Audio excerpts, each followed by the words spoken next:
Hi guys, we're going to read chapter 3 of our story, Bunnicula. Chapter 3 is titled, Some Unusual Goings-On. The next few days passed uneventfully. I was very bored. Our new arrivals slept all day, and Chester, whose curiosity had been aroused by the strange behavior of the rabbit that first night, had decided to stay awake every night to observe him. Therefore he, too, spent most of his days sleeping. So I had no one to talk to. The evenings weren't much better. Toby and Pete, who used to play with me as soon as they got home from school, now ran immediately to that silly rabbit's cage to play with him. Or at least they'd try to. Bunnicula did not make the most energetic playmate. Sorry. The most energetic playmate. It took him quite a while to wake up each night, and then when he did awaken, he didn't do much except hop around the living room. He didn't play catch, he didn't fetch, he didn't roll over to get his tummy rubbed. I couldn't understand why they played with him at all. I expect it was because he was new and different. But I was confident that they would soon tire of him and come back to trusty old Harold. Finally, on the morning of the fourth day, I caught Chester bleary-eyed over the water dish.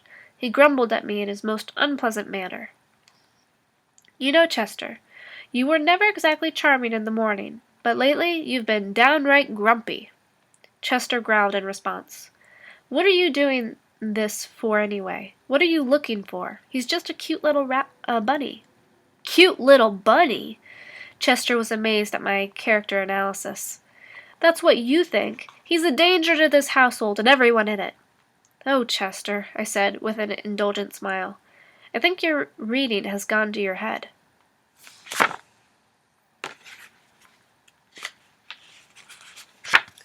"It's just because I do read that I know what I'm talking about." "Well, what are you talking about? I still don't understand." "I'm not sure yet, but I know there's something funny about that rabbit. That's why I have to keep alert." "But look at you, you're exhausted. You sleep all the time. How can you call that alert?" "I'm awake when it's important. He sleeps all day, so I sleep all day." "So just what have you seen since that first night that makes you uneasy?" "Well," said Chester, that is—" At this point Chester started to bathe his tail, which is a cat's way of changing a subject he finds uncomfortable. He then stumbled sleepily into the living room. "So," I asked again, following him, "what have you seen?" "Nothing," he snapped, and proceeded to curl up on his chair to go to sleep. After a moment he opened one eye. "But that doesn't mean there's nothing to see." For the next few mornings, it was the same routine.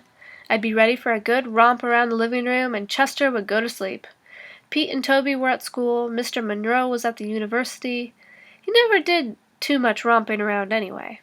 And Mrs. Monroe was at her office.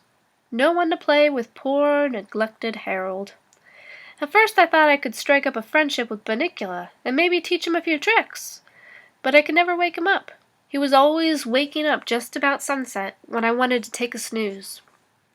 A rabbit, I concluded, is cute to look at, but is generally useless, especially as a companion to dogs. So I would retire each day with my favorite shoe to the rug and chew. Now, some people, especially Mr. and Mrs. Monroe, can't understand my taste for shoes, and yell at me for snacking on them. But I always say there's no accounting for taste. For instance, I remember one evening when Mr. Monroe picked some of his sour balls out of the bowl by his chair and dropped a green one on the floor. He didn't notice as it rolled across the room and landed near my nose. I decided this was a perfect opportunity to try one for myself. I placed it in my mouth and wished immediately that I hadn't. As the tears started running out of my eyes, I thought, "What's wrong with my mouth? It's turning inside out." Mr. Monroe immediately noticed that something had happened. "What's the matter, Harold? Are you looking for someone to kiss?" "Help! Help!" I wanted to cry, but all that came out was "oh" sound. I oh'd for days. So how can anyone who likes green sour balls criticize me for preferring a nice penny loafer or a bedroom slipper? But back to the matter at hand. One morning, Chester had news. "That bunny," he whispered to me across our food bowls, "got out of his cage last night." "Don't be ridiculous," I said. "How could he break through that wire? Look how little he is." "That's just it. He didn't break through any wire. He got out of his cage without breaking anything or opening any doors." I looked puzzled, so Chester told me the following story.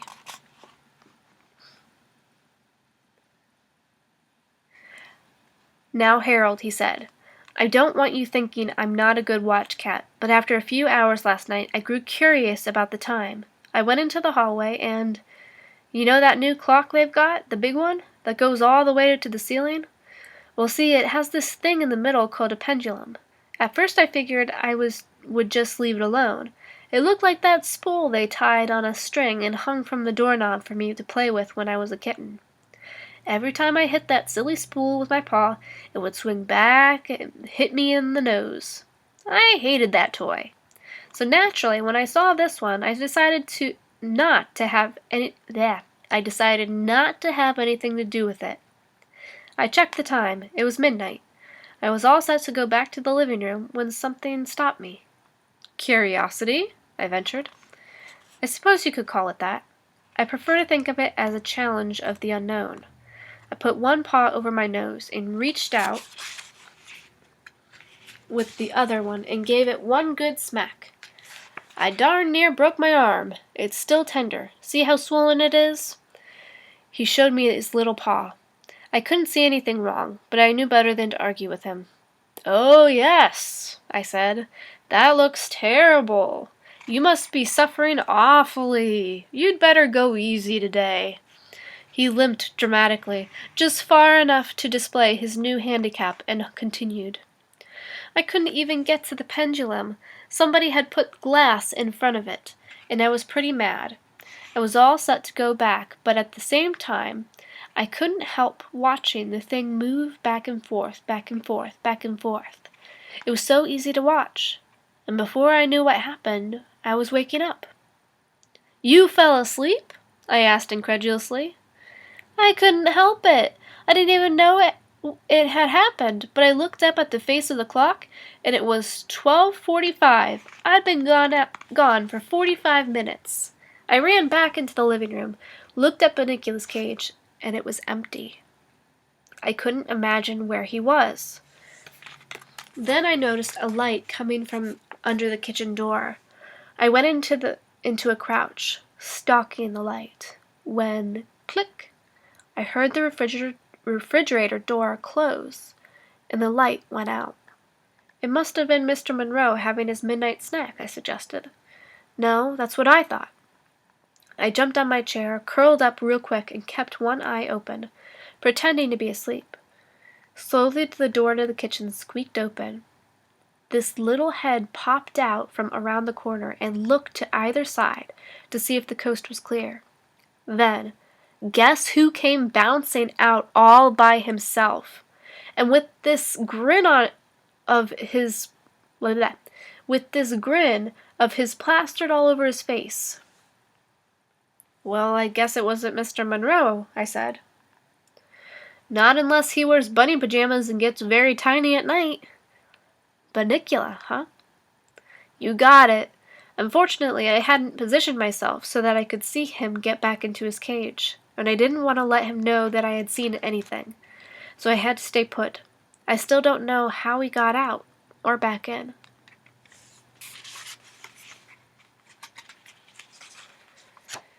At this point, Mr. Monroe came downstairs to make breakfast. I wondered if Chester hadn't dreamed the whole thing. He did admit he'd fallen asleep, and as I've said, he has quite an imagination. But I was game. After all, there hadn't been any excitement in this place for days.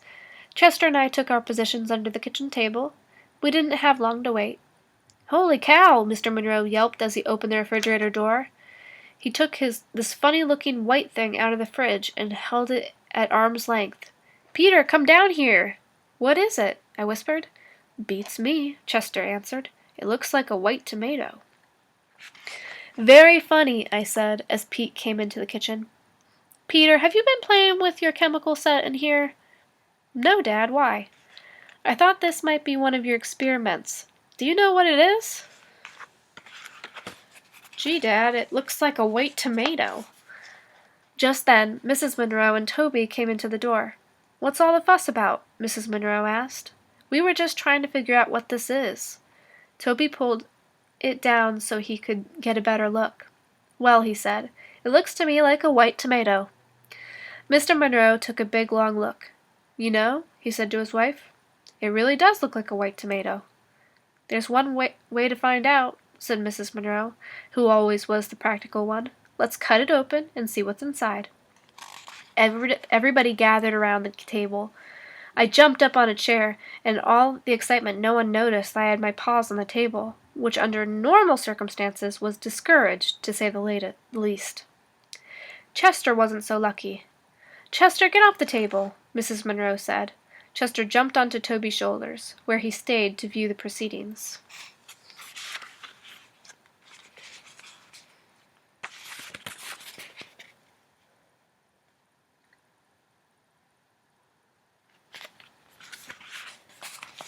Mrs. Monroe took her sharpest knife, cut cleanly through the thing.